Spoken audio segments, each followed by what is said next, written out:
Hi guys, আমি আমি ক্যামেরার সামনে চলে এলাম। আসসালামু আলাইকুম, সবাই ভালো আছেন? যদি কোনো লোক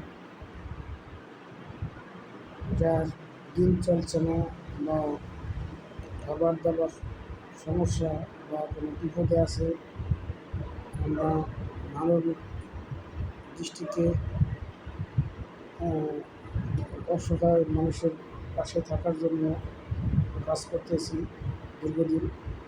যদি যে যেখানটা দেখছেন, সবাই একটু মেসেজ করবেন, জানাবেন। আমরা তাদের বাসায় যাব, ইন্টারভিউ নেব।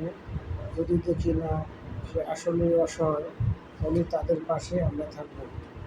এবং এই যারাই যেখানটা দেখছেন, ভাই মনে কিছু করেন না, সবাই ভিডিও শেয়ার করে দিবেন, সবাই দেখার সুযোগ করে দিবেন। আমরা দীর্ঘদিন ধরে কাজ করতেছি, অবশ্য এক জায়গায় গিয়েছি, একটা কাজ করছি। আপনার যারাই এই মেসেজটা দেখবেন বা আমাদের শেয়ার অপশন কমেন্ট বক্সে মেসেজ করবেন, আমরা মেসেজ দেখব। মেসেজ দেখে আমরা তাদের উপরে যাওয়ার চেষ্টা করব। আজকে আমরা আশুলিয়া যাচ্ছি।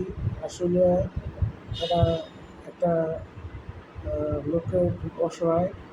আমরা 130 জনের ভিতরে সিলেক্ট করছি। ওখানে ওনার কোনো ছেলে মেয়ে নাই, বাচ্চা কাচ্চা নাই, এবং ওনার থাকার জায়গা নাই, খাওয়া দাওয়ার কোনো ব্যবস্থা নেই। আমরা ওখানে যাচ্ছি আজকে। আমরা ওখানে যাই আপনাদেরকে দেখাবো যে ওনার